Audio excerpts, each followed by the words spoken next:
Om Shanti. Okay, क्या क्या किया आज? ओके, आज मुरली में क्या कहा बाबा ने? मुरली में क्या कहा बाबा ने आज? याद है कुछ? हाँ, संशय बुद्धि विनश्यन्ति और हाँ, निश्चित बुद्धि विजयन्ति। कल बाबा ने वरदान की मुरली में, वरदान में पहली लाइन क्या बोली थी पता है? स्नेही, स्नेही, एक दिन में भूल गए। स्नेही, स्नेही संपूर्ण ज्ञान है।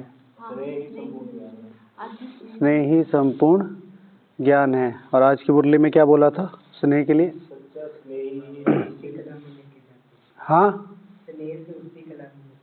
स्नेह से उड़ती कला में। अगर स्नेह है तो माया छू भी नहीं सकती। मेहनत को भी मौज बना देती। ठीक है, स्नेह। बाबा ने आज क्या कहा कि उधर तो मौत सहज हो जाता है, पता नहीं चलेगा, कौन रोएगा, हॉस्पिटल ही नहीं है। लेकिन बात जब यहाँ की आएगी तो यहाँ खून की नदियाँ बहेंगी। आजकल मनुष्य कैसे है, काटने वारने से भी नहीं डरते, तो वो सारी चीज़ें कहाँ होंगी यहाँ। लेकिन फिर बाबा ने जो एक चीज़ बताई कि किस चीज़ के आधार पर? स्नेह के आधार पर। माया छू भी नहीं सकती और तुम सेकंड में बाबा के पास पहुँच जाओगे। वो चीज़ें नीचे की। इसी तरह 1969 का जो 5वां या 6ठा संदेश हम लोगों ने पढ़ा था, उसमें क्या था? क्या?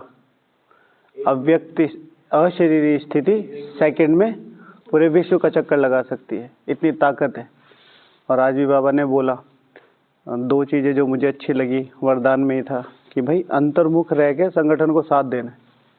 तो मैं तो, हमें भाई सब लोग अपने फ़ायदे की चीज़ देखते हैं, तो मैं यही देख रहा था कि बाबा ने 1969 में कह रहा था कि चुप रहना है, गुप्त सुख देना है। ठीक है, तो ये चीज़ें बहुत इम्पोर्टेंट है, जो बेसिक है कि भाई सारे आधार टूटने। कौन कौन से आधार नहीं छोड़ने? बाप का आधार, संगठन का आधार, और तीसरा मुरली नहीं बोला, नियमों का आधार। ठीक है ना? समझे कितनी ताकतवर चीज़ है। पहले उसमें उन्होंने उदाहरण क्या दिया था कि अगर नींव कच्ची है तो बिल्डिंग को आधार दिया जाता है। जिनकी नींव कच्ची है उनको इन चीजों का आधार नहीं। अच्छा, तो अगर मान लिया हमारी नींव पक्की है तो इन चीजों का बाबा ने उसमें उदाहरण दिया था। नहीं दोबारा पढ़ो भाई, है मैंने नोट किया था स्पेशली। वो तो ठीक है, लेकिन कल दोबारा पढ़ के आना, क्योंकि ये बहुत छोटी सी चीज़ है लेकिन है बहुत बड़ी। इस बिल्डिंग का आधार कच्चा होता है, उसको नींव कच्ची होती है, उसको आधार दिया जाता है। बिल्कुल बिल्कुल।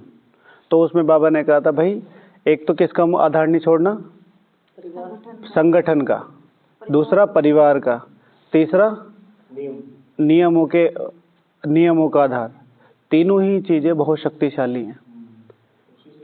ठीक है, और फिर जो भैया बात कर रहे हैं उसको चेक करने की ज़रूरत है कि अगर मान लिया हमारा, हम क्या, किस चीज़ पे पता चले कि हमारी नींव पक्की होगी?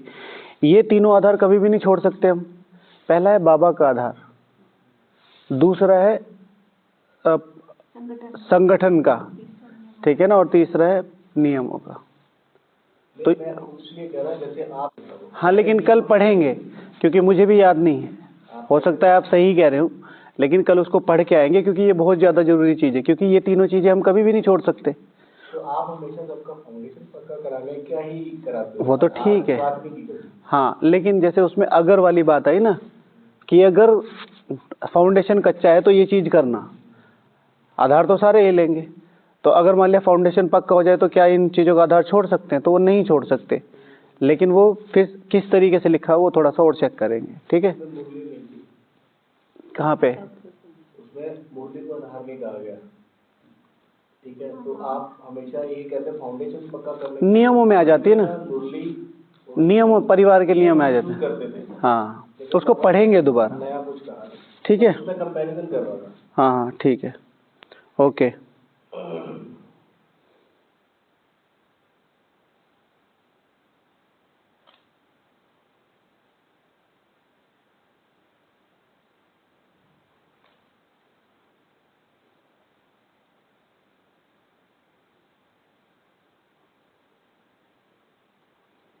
अच्छा, हाथ और साथ नहीं छूटेगा। हाँ हाथ और साथ नहीं छूटेगा। हाँ, अंत तक है।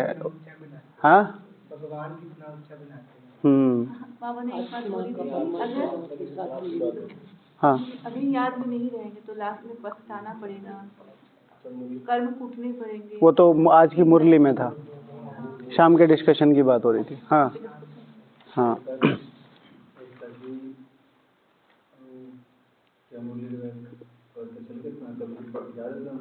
हाँ, कि जो चीज़ें हैं वो ऐसे ही रिवाइज होंगी। ऐसा नहीं है कि तुम सोचो कि बाबा तो चले गए, मुरली कहाँ से सुनेंगे। वो 1 वर्ष पहले वाली मुरली याद है आशीष भाई जी?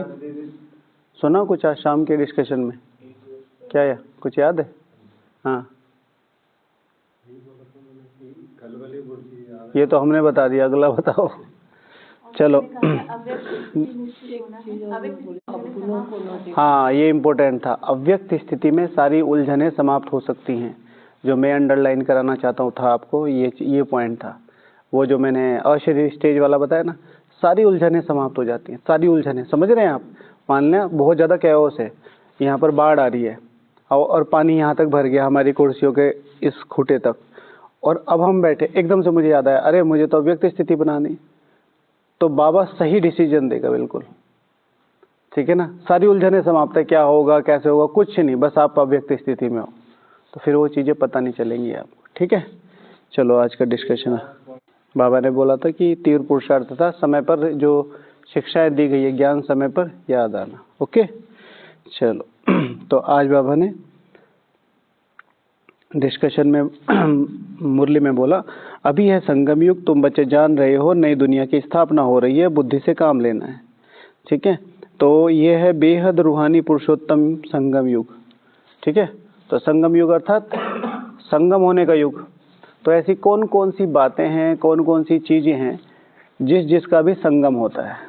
चलो एक मिनट बाबा, यह है बेहद रूहानी पुरुषोत्तम संगम युग। तो कौन कौन से संगम है? जो वैसे तो टॉपिक मैंने थोड़ा सा वैसे फ्लो में बोल दिया था, कौन कौन से ऐसे संगम युग है जो कभी भी नहीं होते, संगम जो यहाँ होते हैं, ठीक है? तो यहाँ से शुरू करेंगे, है ना? आत्मा और परमात्मा का, बाप और बच्चों का मिलन इसी संगम पे होता है। आत्मा और परमात्मा का संगम यही होता है, बाकी किसी युग में नहीं। ठीक है, आत्मा और परमात्मा का संगम सिर्फ यही होता है, ठीक है? ओके, इसमें कहेंगे ठीक है, ये भी ठीक है, मैंने इसे मेरा लिया है, मेरा संगम युग है ये। तो मेरा किस किस चीज़ का मिलन होता है? जी आशीष भैया को तो पता नहीं था जी। फरिश्ता और देवता स्वरूप का संगम यही होता है, और ब्राह्मणों का कहाँ होता है? हाँ, पांचों स्वरूपों का संगम यहाँ होता है, और फिर किसी भी काल चक्र में पांचों स्वरूपों का संगम नहीं होता, यहाँ पर होता है, ठीक है? ब्राह्मण देवताओं से मिल सकते हैं, देवताएं जो है वो सारे कुल की आत्माएं यही हैं उस तरीके से, नहीं तो बाकी सब में अलग अलग हो जाएगा। जी भैया, इसमें दो मैं का संगम होता है, एक मेरे अंदर की झूठी मैं का सच्ची मैं के साथ, माना स्वयं के साथ मेरा मेरे साथ संगम होता है, ठीक है? मेरी जो झूठी मैं है, ठीक है, और मेरी जो सच्ची मैं है। तो बाबा कहते हैं अभिमान को छोड़ो, किसको, या स्वमान में रहो। तो मेरी झूठी मैं का मेरी सच्ची मैं से संगम होता है, फिर विजय अंत में किसकी होती है? मेरी सच्ची मैं की। गुड, हाँ जी।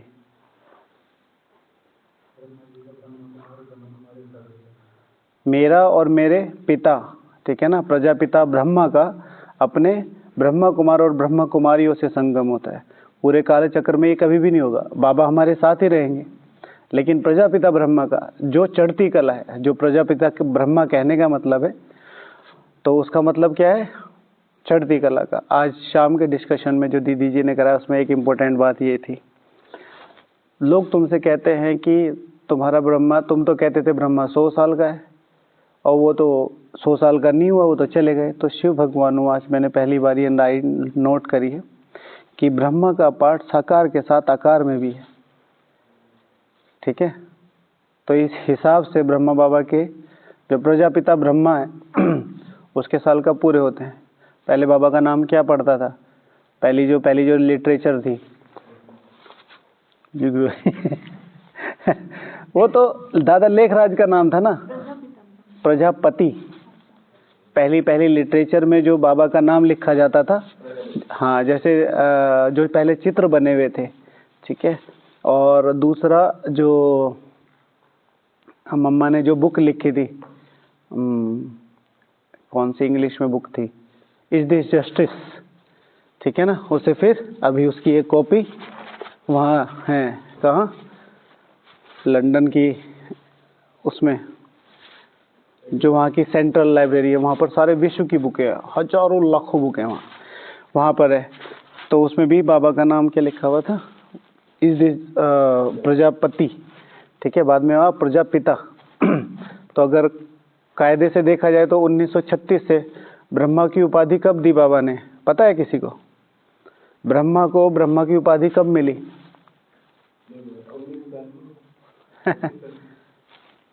कब? हाँ, ठीक है। तो जब 1940s में बाबा को, ब्रह्मा बाबा को सब लोग क्या मानने लगे, भगवान। और उनकी फिर ऐसे ही उनकी जो मान्यताएं थी, दादियों की जो मान्यताएं, दादियां तो नहीं कहेंगे, दादियां तो अभी हम कहेंगे, वो तो छोटी छोटी बच्चियां थी। जो प्यार देगा वो उसके साथ चले जाएंगे, आप चॉकलेट दे दो चॉकलेट वाले के साथ चले जाएंगे।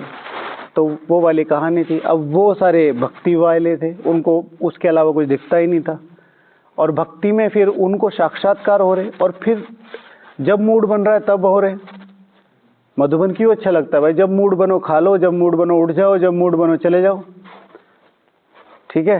तो उनसे वो डायरेक्ट प्राप्ति हो रही थी, तो उनको इतना आसान लग रहा था वो चीज़ें कि बात मत पूछो। तो उन्होंने, तो फिर बाबा ने पीहू के तन में, जिनका नाम था, पीहू का रियल नेम क्या था, ठीक है, पुष्पा बहन, ठीक है, हाँ, पीहू तो शिव बाबा का नाम था, पीहू दादी का नाम नहीं था, पीहू शिव बाबा का नाम था। जैसे अभी हम बाप दादा कहते थे, उस समय जो दादी पीहू के साथ थी, उनका नाम क्या था? ब्राह्मणी, हृदय पुष्पा दादी। तो हृदय पुष्पा दादी जो पुष्पा बहन है, जब उनके तन में लगातार बाबा रहे 17-18 दिन तक, तो उनको बोलती थी प्राण, ठीक है। तो फिर एक दिन मम्मा धीरे धीरे आई चल के, बाबा ऊपर वाले कमरे में थे जो उनका मेन रूम था। तो जो शिव बाबा है, बाप दादा है, उन्होंने कहा कि देखो खिड़की पे कोई आया है। तब उनके लिए तो कैजुअल बात है भाई, 17 दिन तक पुष्पा दादी सोई ही नहीं, ठीक है। दादी तो खैर मर्ज थी, असल में तो शिव बाबा है, शिव बाबा को सोने की जरूरत थोड़ा ही है, दिन रात तो इनको भी अलर्ट रहना पड़ता था।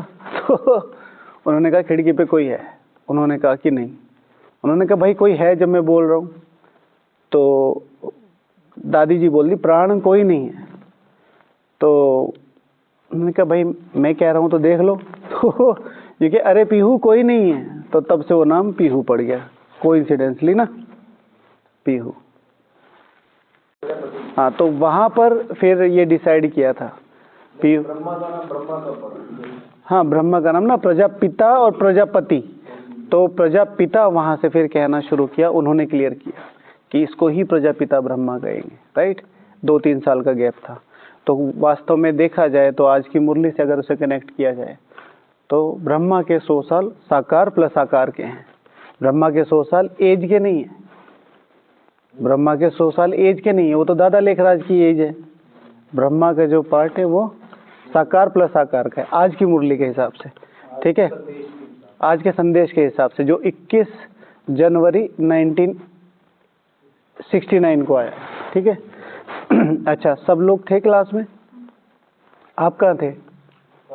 शाम को क्लास में बोल रहे तो। आप कहाँ थे? ऑफिस का, चलो वो तो कुछ जरूरी था। आप कहाँ थे भैया? उसमें क्लास में थे? अच्छा, बाकी कौन नहीं था? सब थे ना? डायरी कहाँ है? सबने नोट किया?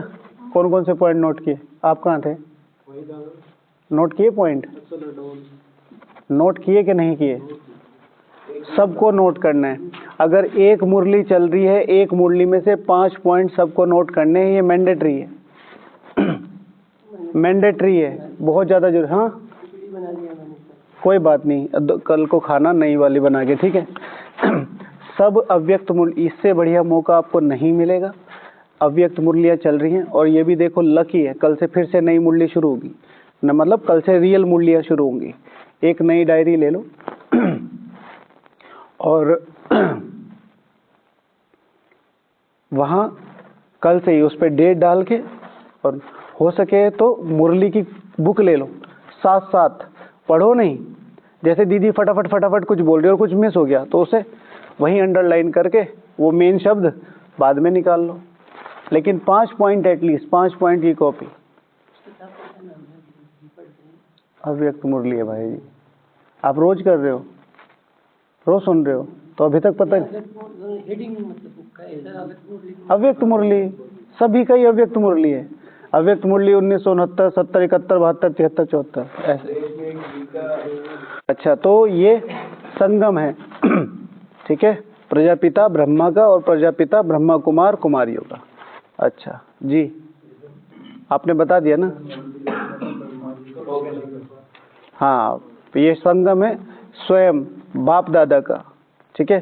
पूरे काल चक्र में कभी भी बाप दादा इस तरीके से नहीं मिलते, ठीक है, जिसमें शिव भगवान वाच कि बिना मुरब्बी बच्चे की सलाह के मैं कुछ नहीं कर सकता, ठीक है। तो ये ताकत हमारे में भी है। अगर भगवान को अपना कहना मानवाना है तो मुरब्बी बनेगा। दादी जी ने करके दिखाया। अच्छा, आपको कुछ बोलना है? लिखा नहीं कुछ जी? तुलशांत भाई जी।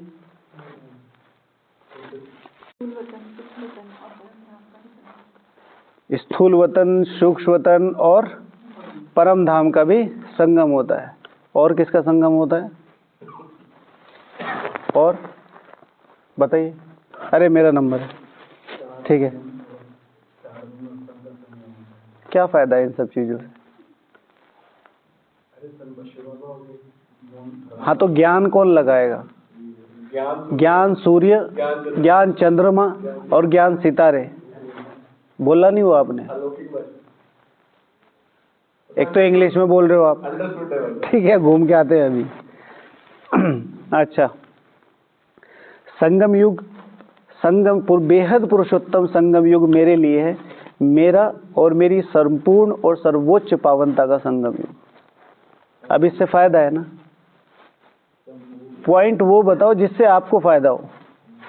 इसका संगम है, उसका संगम है, जनरल नहीं, ज्यादातर तो अच्छे ही हैं।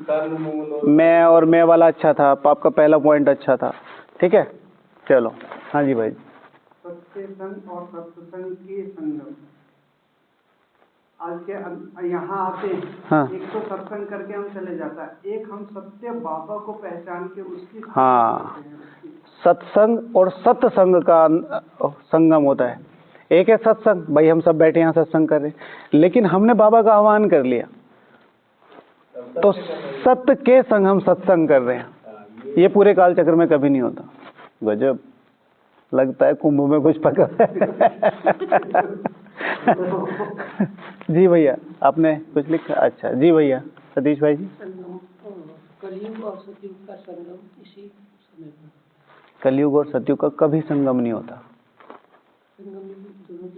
तो बीच का है ना, तो संगम युग और सतयुग हो गया, और कलयुग और संगम युग हो गया। तो कलयुग और सतयुग तो कभी मिले ही नहीं ना,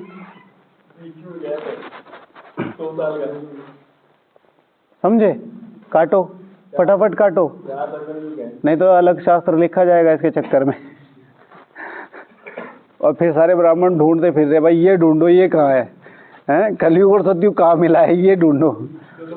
बाबा कहता था दादियों को, पहले बाबा ने बोला कि भाई हम वहाँ कराची से, यहाँ से हैदराबाद से ओखा भारत जा रहे हैं, भाई अपनी ये डायरी वायरी जला दो। अब सबको अपनी डायरियों से प्यार तो होता ही है, भाई इतना मेहनत कर करके लिखा है। दादियों ने कहा भाई हम नहीं जलाएंगे भाई। और बाबा ये तो बिल्कुल नहीं होगा। और बहुत सारी चीज़ें थी रियली में, लेकिन बाबा नहीं चाहता था, नियति ऐसी है। तो बाबा ने कहा कि अच्छा ठीक है, एक बड़ा सा बक्सा लाए, ये कह रहे सब इसमें डाल दो, बहुत सारे राज होंगे। बाबा ने कहा सब इसमें डाल दो। ये बाबा क्या करेंगे, तो वहाँ क्लिफ्टन के पास गड्ढा खुदवाया और उसमें डाल दिए। कहा कि द्वापर युग में जब ये निकलेगा ना तो लोग इससे शास्त्र बनाएंगे। द्वापर युग में जब आएंगे ना और धर्म की आत्मा, तो इनसे शास्त्र बनेंगे। अब मान लिया भाई साहब ने लाइन लिख दी और इनकी कॉपी निकल गई वहाँ, तो इनको भगवान संगम पे क्या सतयुग में भी ना मिले। भाई एक कारण बन जाएगा ना। भाई मेरी एक छोटी सी लाइन क्या हुई, सारा का सारा धर्म ही पीछे चल रहा है। भाई कलयुग और सतयुग मिलेगा, हम ढूंढते ढूंढते पहुंच गए शांतिवन, कोई मिल ही नहीं रहा। किसी ने कहा भाई यही रास्ते में ही मिलेगा, और हम शांतिवन अहमदाबाद तक पहुंच गए, मिल ही नहीं रहा। भाई कलयुग और सतयुग कहाँ मिला है? ठीक है ना। तो एक छोटे से शब्द का, इसलिए अपनी राइटिंग बहुत सुधार के लिखनी चाहिए। लाइन फर्क पड़ जाती है, और ऐसा ही हुआ। ठीक है, जो बुद्धिजीवी थी उन्होंने परम धाम के बारे में पता हो गया था, उन्हें ब्रह्म के बारे में पता हो गया था, ड्रामा के बारे में भी पता हो गया था, बहुत सारी चीजें पता हो गई थी, यथार्थता ही नहीं पता चली। समझे? कुछ कुछ कह सकते हैं बाबा क्या, या कोई चले तो फिर चले एक दिन टिकट बना के पाकिस्तान क्लिफ्टन में ढूंढेंगे।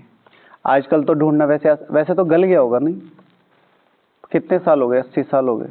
80 तो नहीं हुए, 60-70 में तो गल ही जाता है लोहा, है ना, खास तौर से जमीन के अंदर। लेकिन वो आता है ना मेटल डिटेक्टर, उससे डिटेक्ट। हाँ, और पहला लोहा तो वैसे भी प्योर होता होगा ना। अगर वो मिलेगी डायरी तो फुल फेमस हो जाएंगे ब्राह्मण परिवार में। है भाई जी एक डायरी दे दो, भाई जी एक डायरी दे दो। अच्छा, और भाई जी कौन कौन से संगम?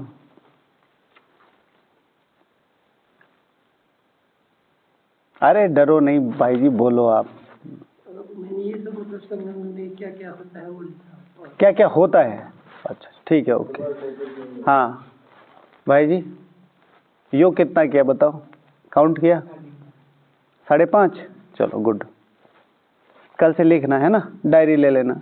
आशीष भैया डायरी ले लेना, है जिस पे डायरी नहीं है मेरे से ले लेना, ठीक है? नहीं तो ऊपर से ले लेना। अलग अलग डायरी इतनी होनी चाहिए रखने की जगह ना मिले, कपड़ों से ज्यादा डायरियां होनी चाहिए। कहीं लेके नहीं जा सकते तो फिर सेवा में तो आएंगे। अच्छा जी भैया।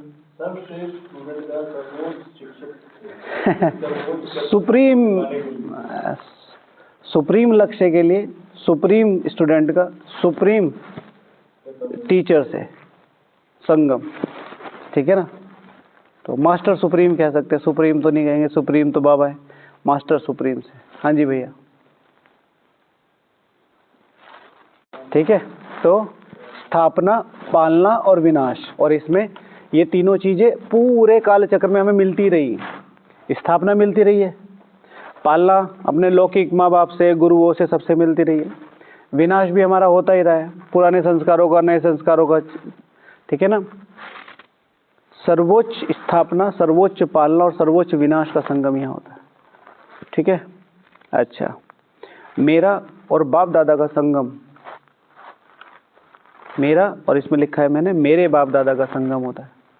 पूरे काल चक्र में ऐसा मौका नहीं आता जब बाप दादा मेरे से मिले। तो बाबा के लिए भी, बाबा कह रहे आज मुझे मजा नहीं आता। मैंने कहा क्या बात करते हो भाई साहब, दिन रात आपके सामने नाचते रहते हैं, आप कह रहे हो मजा नहीं आ रहा आपको। हैं? मैं बाबा कह रहे कि मुझे यह मजा आएगा क्या, क्वेश्चन मार्क लगाया था। तो मेरा आंसर था यस, क्योंकि अपने पोते धोते को देख के कौन सा दादा खुश नहीं होता, सब खुश होते। ऊपर से पोते धोते अगर उसका कहना मान रहे हो, ऊपर से पोते धोते ये कह रहे हम कहीं नहीं जाएंगे, हम तो आपके साथ ही रहेंगे, तो कितना दादा सोचेगा भाई बच्चे तो मैंने ही किए है ना।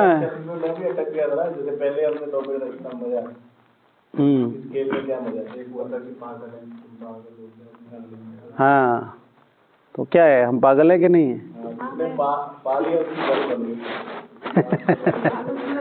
ठीक है। अच्छा चलो, मेरा और मेरे बाप दादा का संगम है ये, ओके। मेरा साइलेंस, ठीक है। वो दूसरा बोल रहे, दूसरा बोल रहे। नहीं बोलने दो। हाँ जी, आप उसके एक्सप्लेन करो ना। नहीं नेक्स्ट बोल रहा था मैं, बोलो। मैं लिखा योग और वियोग का संगम। अच्छा, योग का तो समझ में आया, वियोग माना? वियोग मीन्स मैं योग कर रहा हूँ एक बाबा के साथ, और एक बाबा की अपनी कहानी सुनाया जा रहा हूँ उल्टे सीधे, उसके मैंने वियोग लिखा। मतलब जो है मैं, ये संगम है मेरे आसुरी संस्कारों का, और मेरे आसुरी संस्कार मेरी आत्मा में हैं, लेकिन मैं अपने दैवी संस्कारों को पहचान पा रहा हूँ, मिल पा रहा हूँ। संगम है, ठीक है। कुंभ के मेले में मम्मी गई थी 12 साल पहले, ठीक है। अचानक से मुझे देखा दूसरे कुंभ मेले में, मेरा बेटा।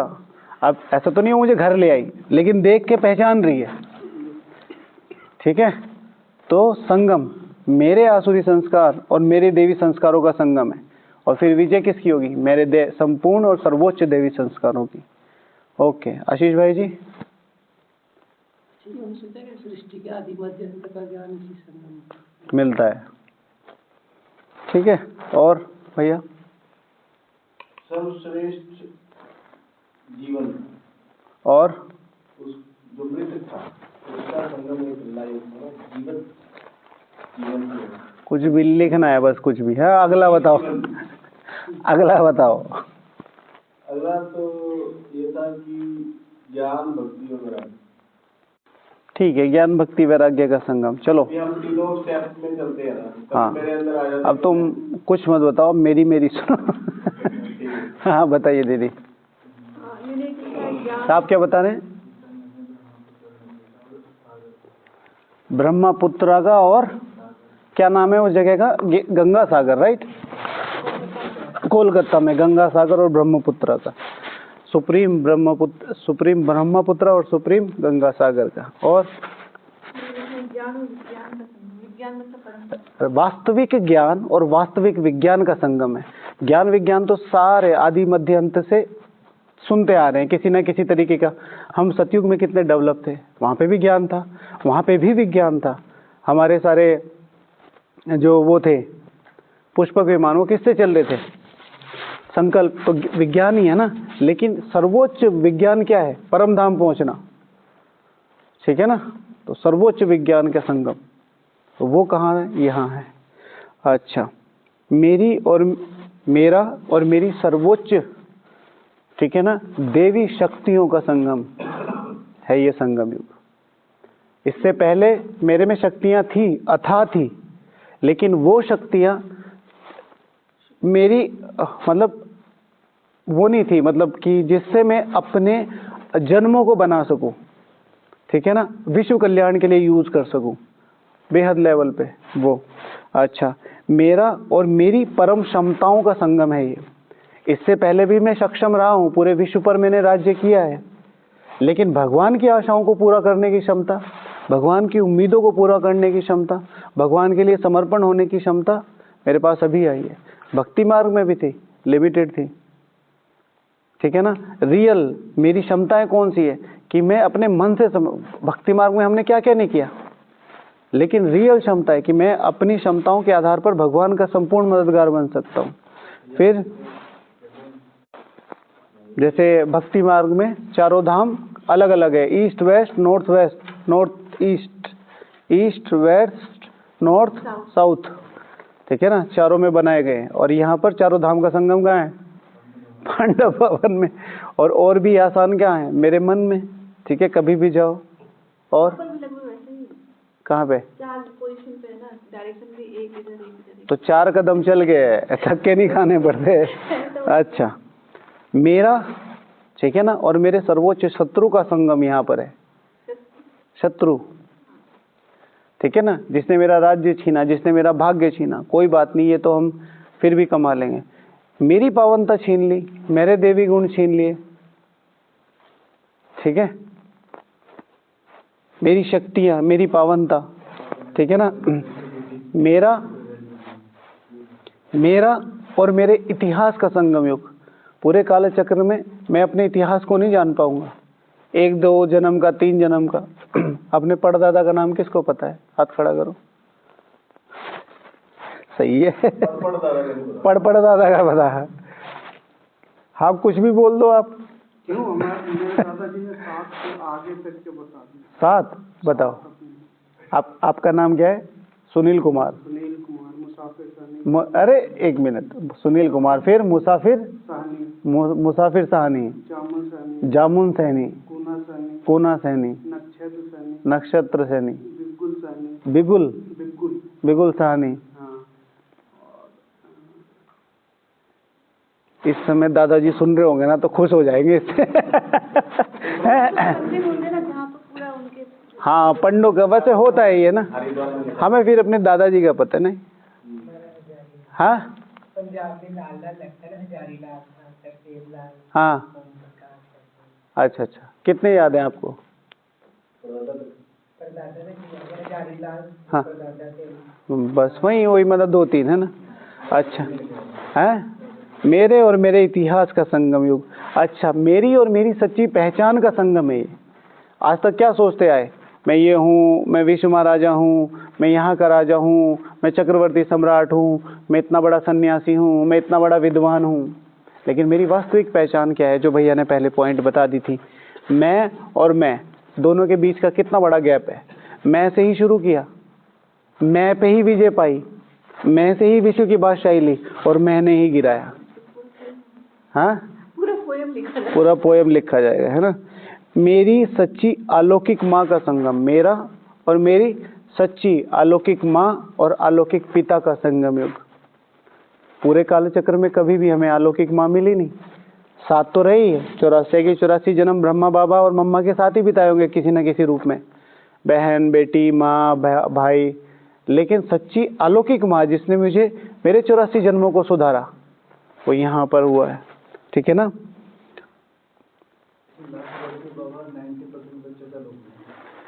नहीं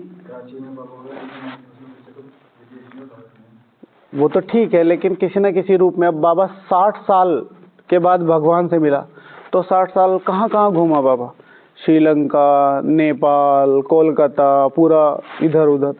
तो जिससे भी मिल रहा संबंध है ना, सपोज टू भी अब ब्रह्मा बाबा किसी राजा से मिल रहे हैं, ठीक है, और वो बहुत बड़ी रियासत का मालिक है और उनके बहुत अच्छे संबंध है। अब मान लिया जिसने वो